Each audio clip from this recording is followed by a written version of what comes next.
Assalamualaikum warahmatullahi wabarakatuh. Perkenalkan, nama saya Tasliona Amelia Kurnia dengan NIM H1B1-215 dari Prodi Ilmu Politik. Baiklah, saya akan menjawab soal UAS Pemikiran Politik Indonesia. Soal nomor 1 yaitu ada beberapa pemikiran politik yang sempat mengemukakan di Indonesia: nasionalisme, sosialisme, islamisme, dan komunisme. Jelaskan poin dari masing-masing pemikiran ini terkait dengan kesejahteraan masyarakat secara luas. Baiklah, saya akan menjawab pertanyaan nomor 1 yaitu nasionalisme. Dalam nasionalisme, perasaan atau paham seseorang terhadap bangsa dan tanah airnya, dan tidak memandang rendahnya bangsa lain.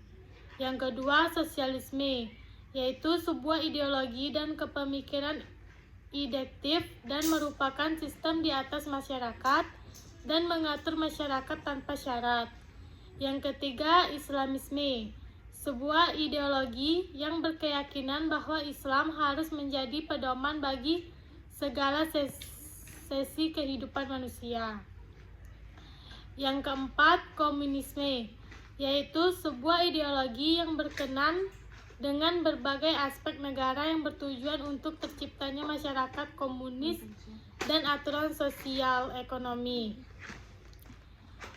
Saya akan membacakan soal nomor 2. Kekhawatiran terjadinya pergeseran pemikiran politik Islam ke arah sekularisme terasa sejak Orde Baru, kemudian bergeser ke arah fundamentalis pada pasca Orde Baru. Dewasa ini ada kecenderungan ke arah radikalisme. Dalam kaitan dengan isu-isu tersebut, jelaskan secara ringkas hubungan pemikiran politik Islam dan modernisasi. Baiklah, saya akan menjelaskan jawaban nomor 2. Hubungan politik Islam dengan modernisasi, yaitu adanya kekhawatiran terjadinya pergeseran pemikiran politik Islam ke arah sekularisme atau ke arah radikalisme. Itu terjadi karena adanya perbedaan pola pikir politik, yaitu kelompok yang mempertahankan syarat Islam sebagai landasan negara. Kedua, Islam adalah agama yang mengurusi hubungan antar manusia dengan Tuhan semesta, dengan Tuhan semata. Ketiga, tidak sependapat bahwa Islam adalah agama yang lengkap mengatur segala aspek kehidupan manusia. Selanjutnya saya akan menjawab soal nomor 3, yaitu jelaskan apa saja pemikiran politik yang bertentangan dengan nasionalisme ala Soekarno dan siapa saja tokohnya. Baiklah, saya akan menjawab nomor 3. Pada awalnya, nasionalisme kultural melihat memperhatikan masalah perekonomian dan keterbelakangan masyarakat pribumi dan belum memasuki ranah politik. Organisasi Serikat Dagang Islam misalnya hanya menekankan usaha peningkatan ekonomi rakyat, terutama umat Islam. Budi Utomo pada bidang pendidikan, sementara organisasi-organisasi kepemudaan atau Jong Java, Jong Sumatera Bon, Jong Minahasa, Jong Ambon. Tujuannya juga peningkatan kesejahteraan rakyat 48, di samping pengaruh pendidikan barat yang diterima para pelajar. Indonesia, gerakan nasionalisme di negara-negara Asia yang sebagian besar merupakan negara yang senasib dengan bangsa Indonesia, banyak mempengaruhi munculnya nasionalisme Indonesia. Berdirinya Indes Party yang dipelopori EFE Dowes Dekker. Partai yang terakhir ini, walaupun berusia pendek, banyak mempengaruhi gerakan nasionalisme lainnya, baik di dalam negeri maupun di negeri Belanda. Dalam waktu yang hampir bersamaan di negeri Belanda, organisasi pelajar memasuki fase kedua. Fase berpolitik terutama sebagai pengaruh dari 3 tokoh Indespartiek yang dibuang ke negeri Belanda setelah partai ini dibubarkan oleh pemerintah kolonial. Wakil-wakil kepemudaan yakni Jong Java, Jong Sumateranen, Bon, Jong Ambon, pelajar Minahasa, Sekar Rukun, dan lain-lainnya. Hasil konferensi ini adalah membentuk satu panitia yang bertujuan menggalangkan dan menyiapkan Kongres Pemuda Indonesia. Pada tahun 1926 diadakan Kongres Pemuda Indonesia yang pertama di Jakarta.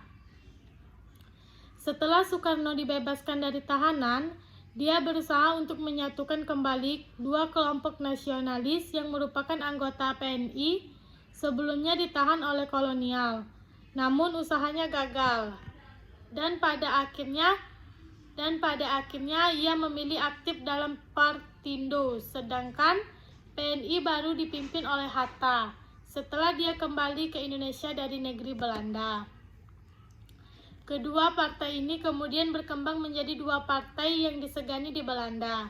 2 partai nasionalis yang paling berpengaruh di mata rakyat ini mengkhawatirkan pihak kolonial Belanda atau Partindo giat menggelar rapat-rapat raksasa dalam rangka protes terhadap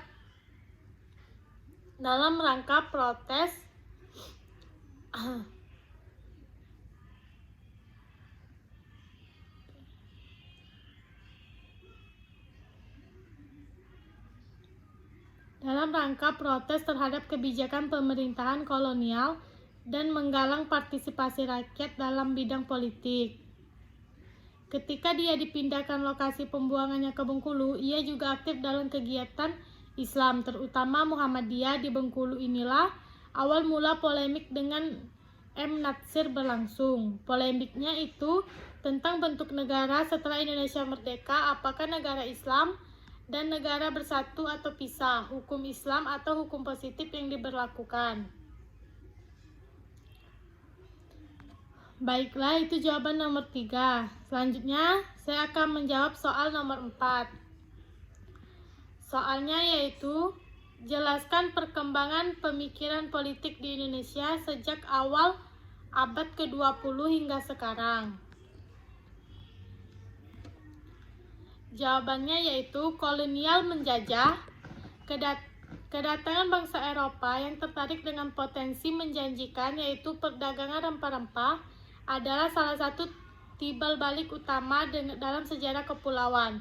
Memiliki teknologi yang canggih dan persenjataan baru di tangan, orang Portugis dan khususnya orang Belanda berhasil menjadi pemegang kekuatan ekonomi dan politik yang berpengaruh dan mampu mendominasi kepulauan ini, serta mulai menciptakan kerangka politik dan batas-batas baru.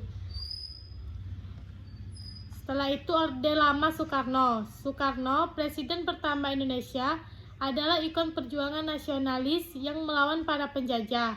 Akan tetapi setelah kemerdekaan dicapai, ia memiliki tugas berat untuk memimpin sebuah negara baru yang masih memiliki trauma dari masa lalu dan konflik kekuatan politik dan sosial yang muncul di masa kemerdekaan. Ternyata politisi generasi muda yang tidak punya pengalaman sebelumnya ini kesulitan membimbing negaranya. Keadaan itu memuncak setelah kekacauan pada pertengahan tahun 1965. Orde Baru Soeharto. Soeharto, Presiden kedua Republik Indonesia, berhasil mengambil kekuasaan pada tahun 1960-an di tengah pergolakan yang ada. Pemerintah Orde Baru memerintahkan Indonesia selama lebih dari 30 tahun dan pemerintahan itu ditandai oleh perkembangan ekonomi yang mengakibatkan pengurangan kemiskinan yang mengesankan, tetapi juga oleh penindasan dan korupsi. Reformasi Indonesia.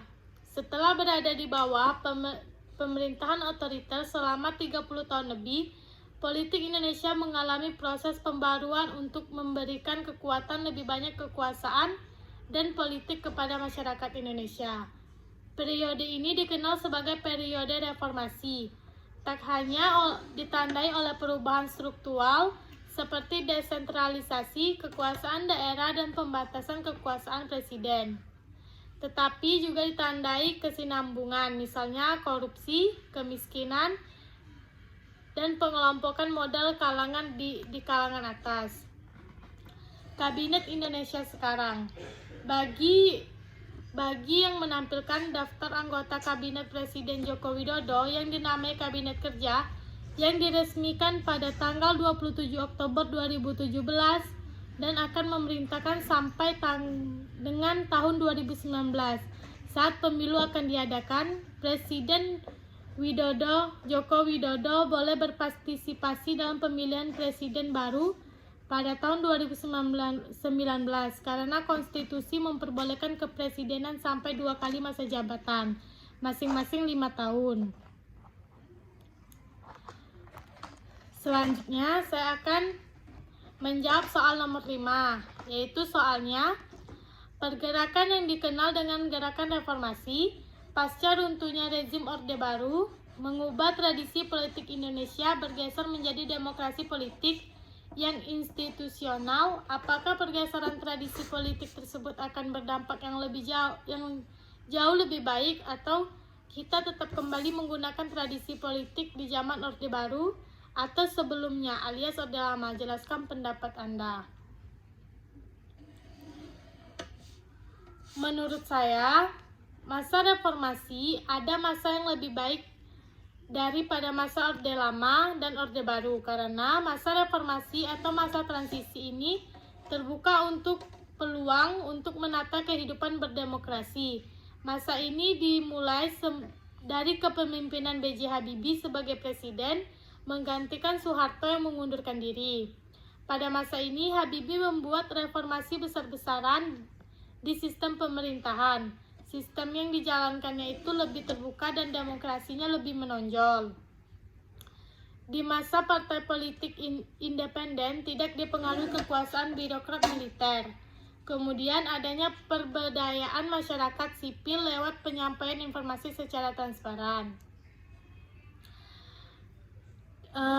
Demikianlah soal UAS Pemikiran Politik Indonesia saya jawab. Terima kasih. Assalamualaikum warahmatullahi wabarakatuh.